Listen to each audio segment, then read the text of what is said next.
Muy buenos días, queridos oyentes. Estamos aquí en el estudio de Espacio Radio haciendo nuestra historia de cancha habitual, este espacio que formamos con mi amigo Pablo Punturiero, quien les habla, Jorge Martí, y gracias a la colaboración siempre inestimable de Jonathan Levián en los controles. Esto va después del programa que Raúl Lurati hace en Su Sentido Común, luego vendrá Yasmín con su Tumbalata junto con Johnny, pero hoy vamos a dedicarnos a este espacio futbolero, a un hecho trascendental y que marcó un quiebre en el fútbol argentino.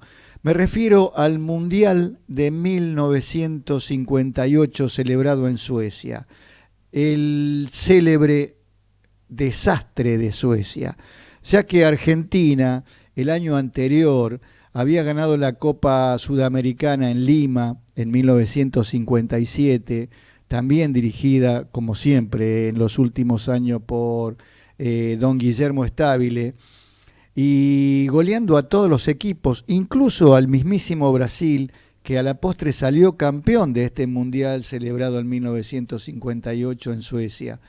Pero se desmadró el equipo, se vendieron prácticamente a todos los delanteros, ya que a Italia fueron en el curso de ese año, 1957, Maschio, Angelillo, Sívori, Garabal, también el arquero Domínguez. Desertaron del equipo Jiménez y Schandley, y con un equipo totalmente desmadrado, el entrenador Guillermo Stabile dispuso que viajen a Suecia para ese campeonato, y voy a dar los nombres de acuerdo al puesto que ubicaban. Los arqueros Amadeo Carrizo y Musimesi, Del Hacha, y después como número 3 estaban Bairo y Edward, Lombardo y Acevedo, Néstor Rossi y Mourinho, Baraca y Ramos Delgado, Corbata y De Bourgoin, Prado y Avio, el Beto Menéndez e Infante, Alfredo Rojas y el Nene Sanfilippo, y Cruz y Boggio. Y con el lesionado un día antes de empezar este torneo, que era Zárate, un buen izquierdo que era de River, fue convocado de última Ángel Labruna, que tenía casi 40 años, y fue sumado al equipo que tuvo una paupérrima actuación. Debutó perdiendo 3-1 contra Alemania, que era el último campeón del año 54. Después se le ganó por el mismo resultado a Irlanda, y después vino el desastroso partido con Checoslovaquia, donde Argentina perdió por 6-1.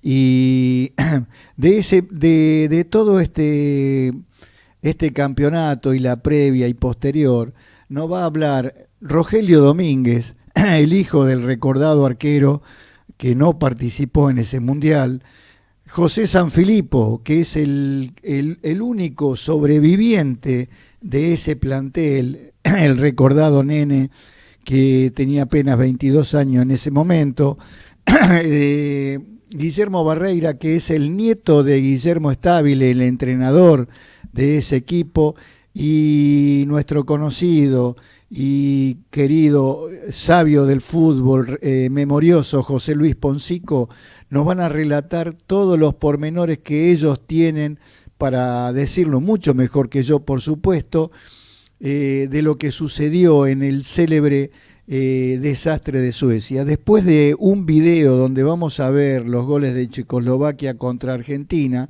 y cuando Johnny lo disponga vamos a pasar al aire todos los relatos de estos muchachos. Adelante con el desastre de Suecia.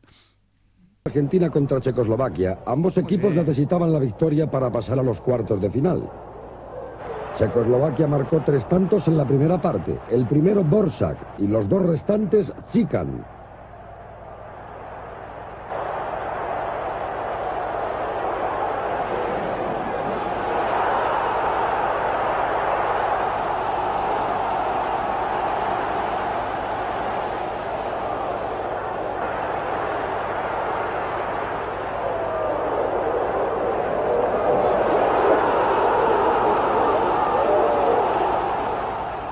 2 goles más de Oborka dieron a los checoslovacos el resultado más amplio de la Copa del Mundo.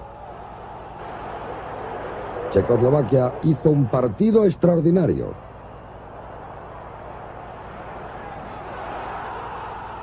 Y al final, Checoslovaquia 6, Argentina 1. ¿Qué tal, Jorge? ¿Cómo estás? Bueno, era para mandarte lo que yo opino sobre lo que uno sabe, leyó, investigó, se informó referente a lo que se llamó el desastre de Suecia en 1958.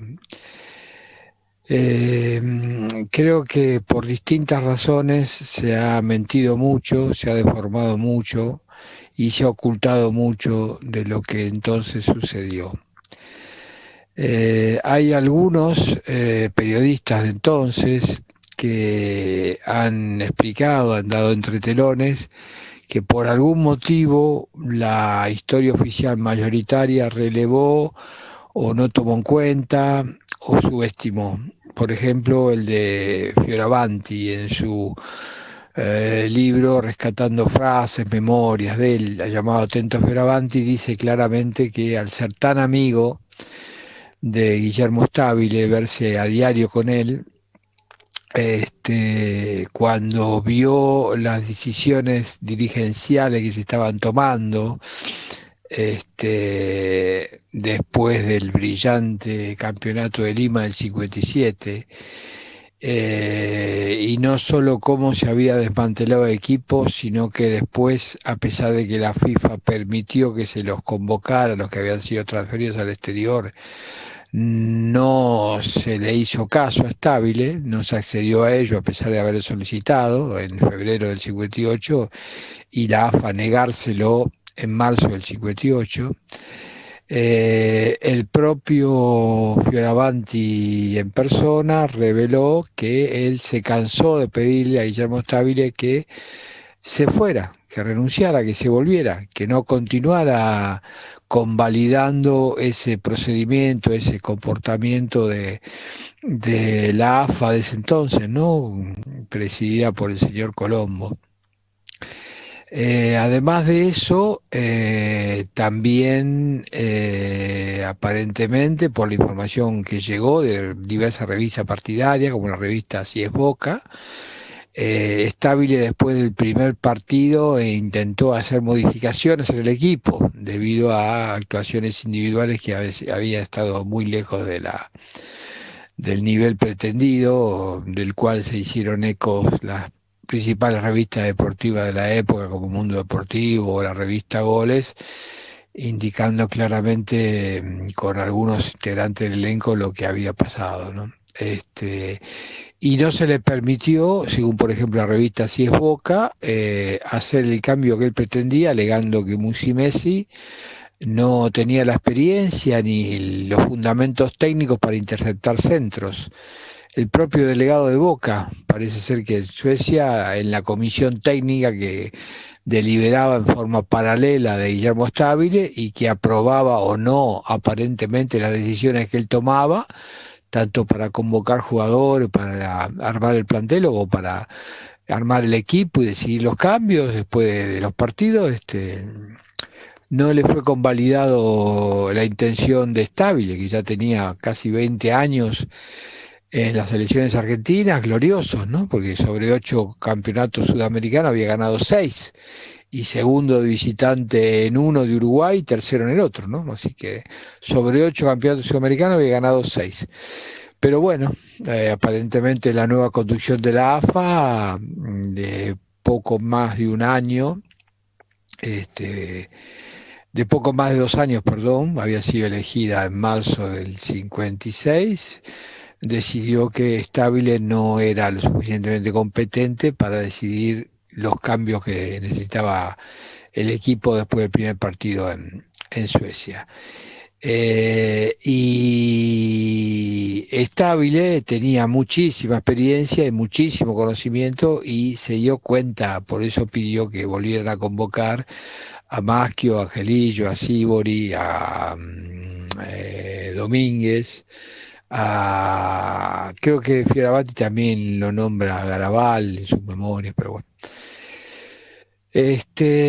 Entonces fue muy traumático eso, no solamente para don Guillermo Stabile, a lo que Fioravanti le atribuye que posiblemente le haya ocasionado el disgusto que terminó con su vida, poco después de cumplir los 60 años, ¿no? Falleció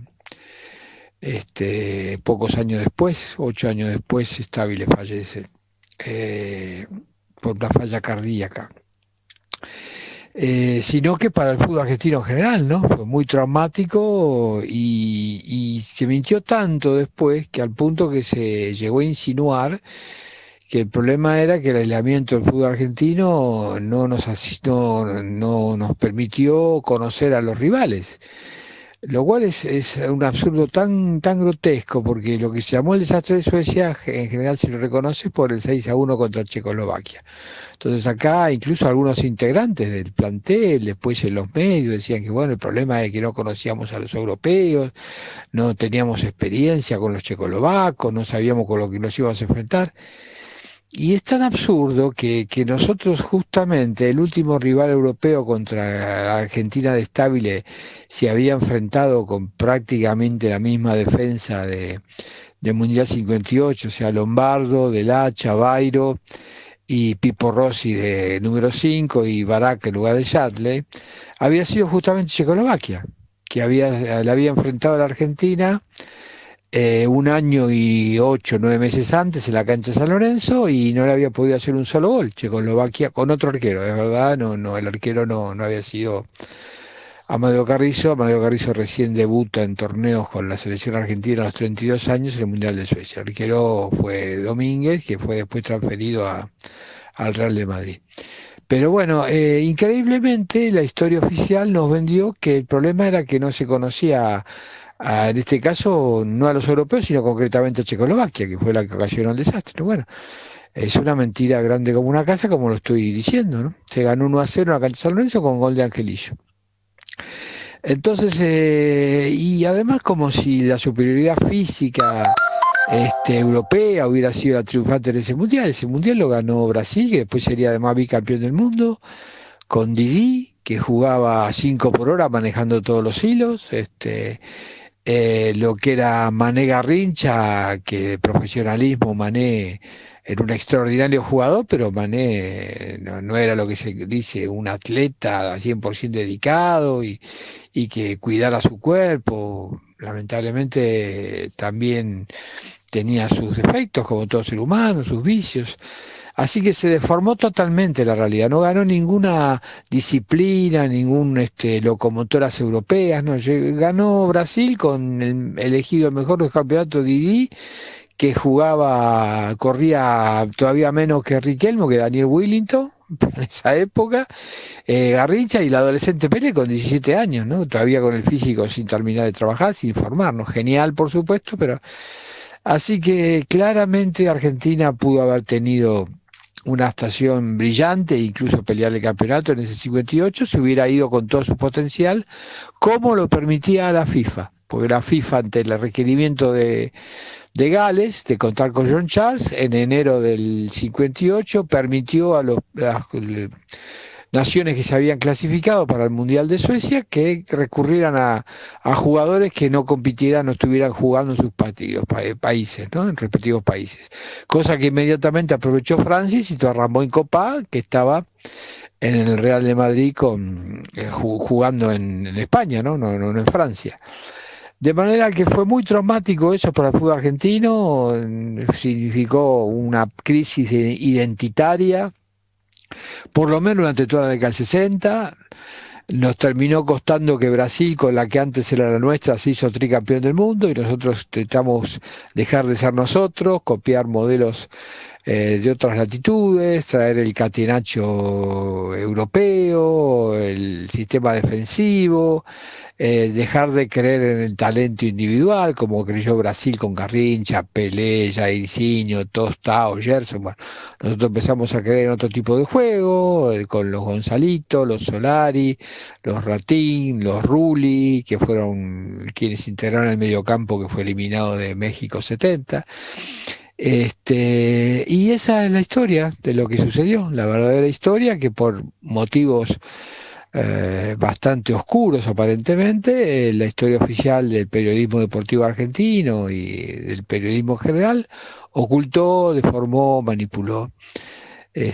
Bueno, espero que sea interesante esta visión y esta información que uno tiene de los hechos, que además, si uno revisa la revista deportiva de la época, digamos, que no tenían tanto predicamento y las más populares, como la revista Goles, sobre todo con el comentarista de Feravanti, Enzo Ardigó, explicaron claramente qué sucedió, ¿no?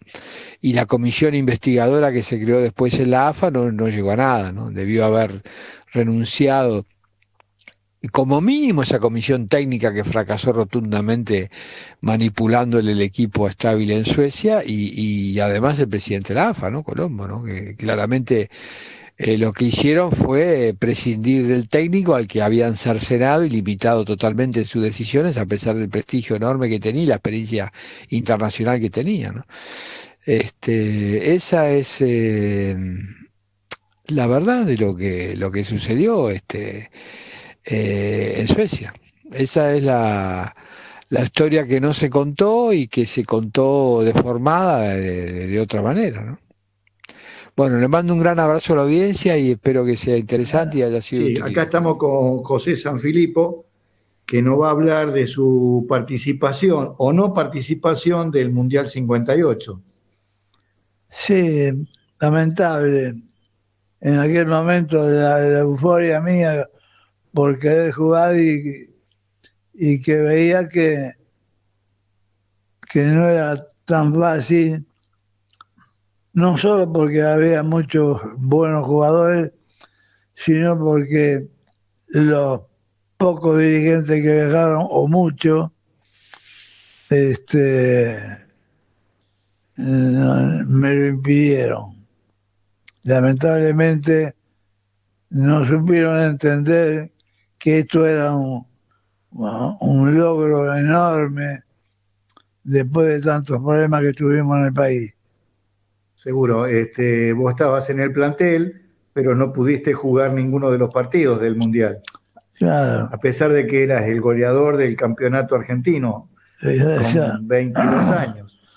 te voy a contar algo que no sé si esto te lo conté alguna vez. Cuando fuimos a Suecia, Sí.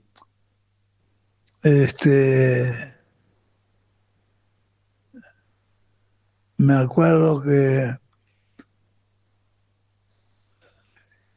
bueno, se me escapan las Bueno, pero decinos, vos estabas en el plantel, cosas del plantel.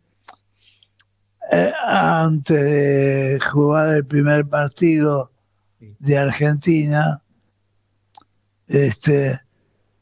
y el técnico que era estable de Bragán. Sí. Esto hay que decirlo porque era un dirigente de Bragán.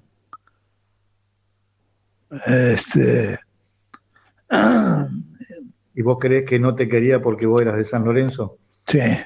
Tal cual, ¿no? Sí, no hablemos de comisión, de honestidad, no. El hincha fanático de San Lorenzo. Y de San Lorenzo no fue nadie. Fuiste vos únicamente. El único que fui yo. Y lamentablemente jugamos un partido de práctica antes del partido, 2 días antes. Sí. Para ponernos en forma. Y ahí jugamos el partido pero yo no estaba en la lista. Y yo había hecho partido amistoso de los 4 o 5 goles, no recuerdo eso, y Habías hecho 2 o 3 vos. dos goles hice, Bien. 2 golazos, abajo, bien puesta.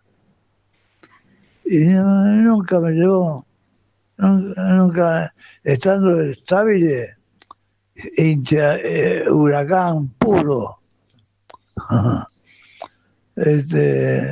No había posibilidad. Incluso lo llamaron a la Bruna, con casi 40 Claro, ponerme a mí, que estaba con 20 años y toda la euforia. claro, y toda la polenta que tenía, que se necesita en esos clásicos o partidos, es difícil. No conocíamos nosotros a un equipo europeo. Y bueno, Así pasó. perdimos porque no había cambio. Hola, buenas tardes. Soy nieto de Guillermo Estábil, el filtrador. Mi nombre es Guillermo Luis Barreira. Y bueno, contarles un poco mi pasión por la vida de mis abuelos. Es lo que potencia día a día mi deseo de saber más y más, pero convencido que mi lugar actual es acompañar a los historiadores aportando sus virtudes personales y familiares para que ellos, conocedores de sus logros deportivos, logren transmitir a la nueva generación en la dimensión de este jugador y director técnico tuvo a nivel nacional e internacional. Porque no hay dudas que tanto él como muchos otros jugadores han puesto al fútbol argentino en el podio eterno del deporte. Mi abuelo, en su etapa como director técnico de la selección argentina, sobrevivió 20 años, a pesar de los continuos cambios en la conducción del fútbol y del país. No es menor, digamos, haber visto pasar por el sillón de Rivadavia 9 presidentes. Si los nombrara diría son Ortiz, Castillo, los generales Rawson, Ramírez, Farrell, Perón, Lonardi, Aramburu y Frondizi. En sus 20 años de director técnico, ¿no?, de la selección argentina. Relatan a través del tiempo periodistas, especialistas del fútbol, historiadores, investigadores, que sus enseñanzas marcaron historia dentro del fútbol de nuestro país. Haber vivido el pasado mes de marzo del 2025, que hicimos un viaje por los clubes de Europa donde llevó su fútbol, lo han honrado de una manera única e inimaginable después de 95 años. Esto que les cuento lo hemos registrado junto con el historiador de Huracán, Gonzalo Minisi, en un libro llamado Un viaje estabilista. Ahí relatamos su partida hacia Europa después del Mundial del 30 y estos relatos los vamos a ir completando con estos homenajes que vivimos en el 2025 en este viaje, en las redes sociales de mi abuelo, de Facebook e Instagram, que están con su nombre, de Guillermo Estábil, el filtrador.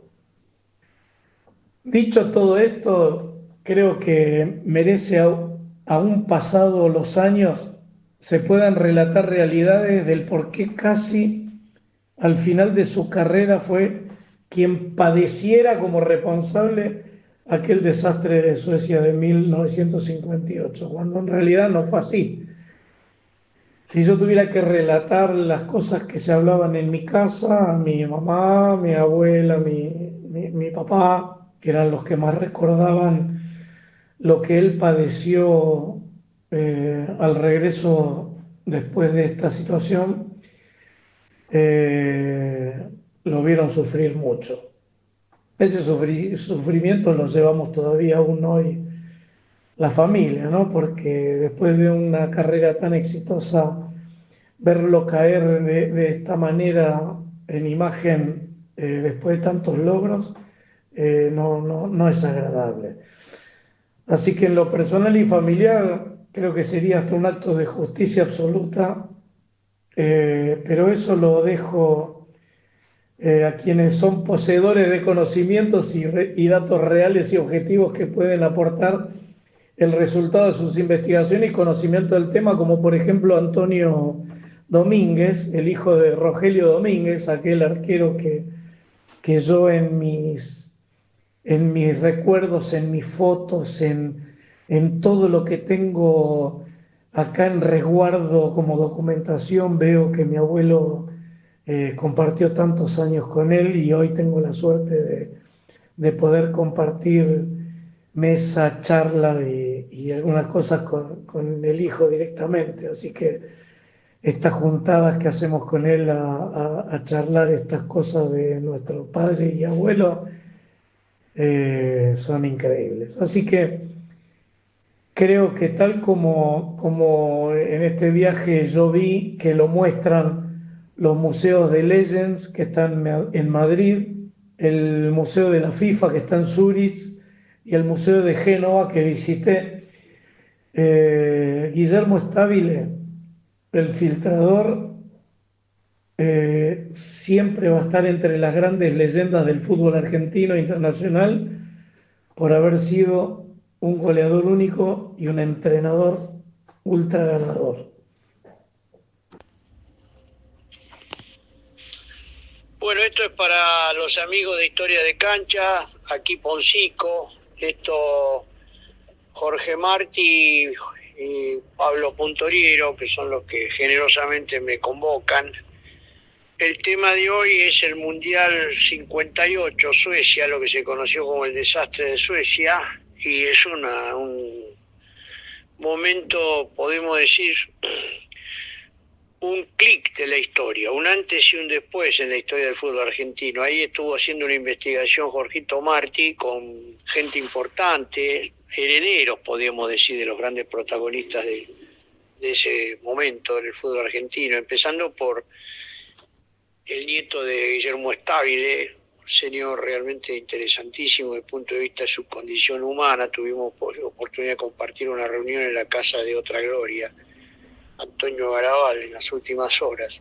Con ellos, el hijo del notable Rogelio Antonio Domínguez, de nombre Antonio, que es historiador, hijo es un señor grande. Y se habló mucho del desastre de Suecia y lo que supone la justicia para un gran olvidado, que es el propio Guillermo Stabile, que pagó junto con Amadeo Carrizo, en mi opinión, buena parte de los costos de aquella frustración el 6-1 de junio del 58 con Checoslovaquia, que quedó marcado como una mancha que nunca se pudo borrar. Pero como ya forma parte de la investigación de Martí los testimonios que son mucho más valiosos, tanto del nieto de Guillermo Stabile como del hijo de Rogelio Antonio Domínguez, lo mío es simplemente un par de cosas que aportan a la nota central que es de Martí.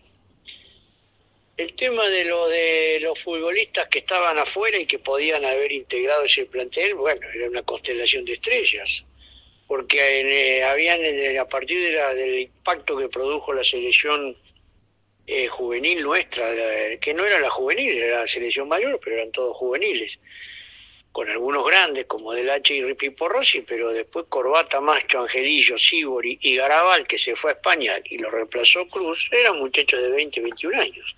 Por ahí el Bocha más que un poquito más, 23. Esos triunfaban en Italia cuando se abrió de nuevo el mercado en Europa.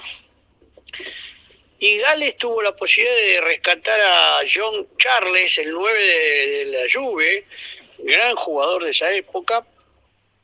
La FIFA se lo autorizó, la Federación Italiana se lo autorizó para que jugara para Gales, Mundial 58, era la primera vez que el país de Gales participaba en un Mundial. Y lo mismo pasó con Raymond Kopa, que era la estrella del fútbol de Francia. padre minero, Copa, y padre polaco, Kopasiewicz, el verdadero apellido del padre.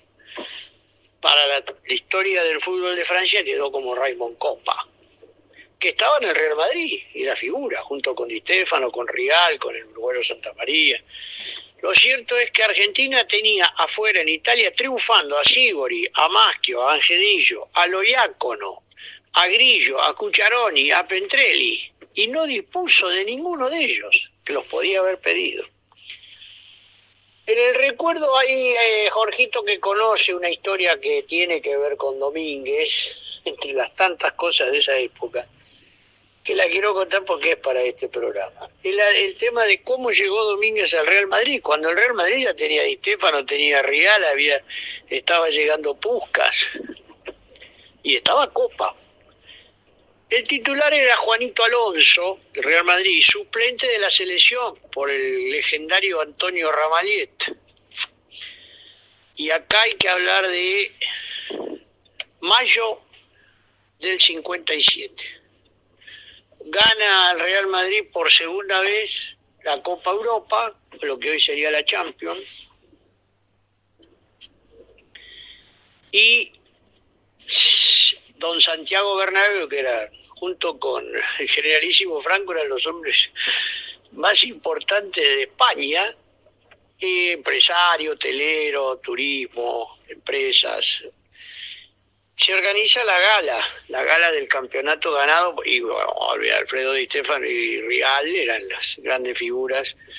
Fin de la historia. Juanito Alonso, en un episodio que lo pescó medio de rebote, era una reunión donde había 100 personas, se da cuenta Bernabéu, el gran Bernabéu, que había una discusión entre Alonso y uno de los mozos. Rechazó el plato de la comida, no le gustaba a Alonso, la que había ese día. Eso era un acto de rebeldía para el mandamás. Lo llama al médico y dice, ¿qué pasa con Alonso? Y bueno, vio cómo es don Santiago, cómo es Juanito. Dice, no le gusta el pollo con arroz. Me tiene cansado ese muchacho, parece que dijo Bernabéu. Que venga Chillo Carnilla. Chillo Carnilla, que había sido una gloria del fútbol argentino, era el manager, el contratado especialmente para ser el coordinador de todo el plantel profesional. ¿Qué pasó, don Santiago? Pues que no me aguanto más a este Alonso, que es un rebelde y es un muchacho que está siempre con problemas. Dice, vete a la Argentina, tomate un avión mañana y traete el arquero ese que a vos tanto te gusta. El arquero que tanto le gustaba a Gillo, Rogelio Antonio Domínguez, que fue durante los siguientes 6 años arquero del Real Madrid, 2 copas más ganadas por el Atleti, el Real Madrid, y también campeonatos de liga. En la historia entonces es como que el Araquiri se lo tenía que hacer Juanito Alonso, que se quedó afuera y quedó para siempre el arco del Real Madrid por el argentino Rogelio Antonio Domínguez. Espero que les haya gustado, les mando un abrazo. Y con este relato tan elocuente, damos por finalizado el día de hoy de Historias de Cancha.